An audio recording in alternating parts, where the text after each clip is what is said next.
waxay maanta ku beegnay 19 bisha oo ah maalinta loo aasteeyay gudoomiyaha iyo gudoomiye ku-xigeenka golaha deegaanka degmada Burco ee shanta soo socda in la doorto gabi ahaanba waxay xukuumadda Soomaaliland joojisay kalfadhiga oo ay saaka u soo diyaar garoobeen badiba xildhibaanada golaha deegaanka degmada Burco markii ay ogaadeen shacabka qaybihiisa kala duwan in koramka ay baajisay xukuumadda Soomaaliland ayaa waxay soo buux dhaafiyeen xafiiska gudoomiyaha gobolka oo ay ku jiraan xildhibaanada golaha deegaanka degmada Burco haddaba shacabka qaybihiisa kala duwan oo ka gadoodsan baajida kalfadhiga ayaa la hadlay warbaahinta haddaba xildhibaanada golaha deegaanka degmada Burco iyo maamulka gobolka Togdheer xildhibaanada cusub ayaa isla qaatay in maalinta bariyaha 9:00 subaxnimo loo gudoomiyaha iyo gudoomiye ku-xigeenka waxaana gudoomiyaha gobolka Togdheer iyo qaar kamid ah xildhibaanada iyagoo arrimahaasi ka hadlaya hadaladoodii kamid ahaa amarkii u dambeeyay ee aanu haysana wax weeyaan barito 9 subaxnimo inaynu isugu nimaadno halka laydku dhaariyo isku doorataan inagoo markaa in buuxinaya institutionkii dowladda hoose ee u soo baxdeen waxaan markaa dadweynaha reer Burco ee iminka halkan soo buuxdhaafiyay gobolka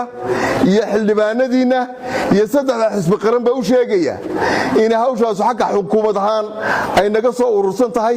bari 9 subaxnimona dhaartii iyo doorashadii inta baan ku galin halkan dadka halkan tuman ee hadlaya waxaan leenahay cid loo doortay waa xildhibaanada dadkii soo doortay baa tihiin hadii saacada dubu dhaceen raali ahaada hadii saacada wax dubu dhaceen raali ahaada waxa caana qabtay dabadood la qabay markaas aynu isku wada ogaanaynaa burcooy xildhibaanadiina aad doorateen dhagax tuur iyo hadal iyo qaylo toona ha ku bilaabina deegaanka Burco sida uu sheegay gudoomiyuhu waxaan u balansanayn oo aan suuqii soo gashanay in nala dhaariyo maanta isla markaana aanu dooranno golaha fulinta arintaasi dawladda ayaa markaa hore soo saartay waan qoraal baan ku haysanay iska maanaana ma nasaasan ku nimid nasiib darro xaqii dawladda ayay ka timi in hadana dib loo dhigo runtii waxaan ka cabanaynaa in dib dhigistaas xitaa waqtigeedii fiicnaa aan iman oo dasaqda habeenkii ahaa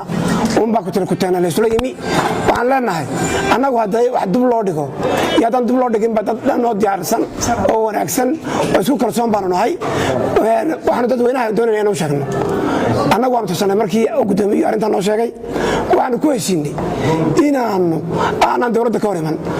runtii hadda waan wada fadhinaa war baa nagaga soo baxay warkaas oo ah in maanta dib uu dhacay iyadoo aan sababo saa u sii weyn naloo sheegin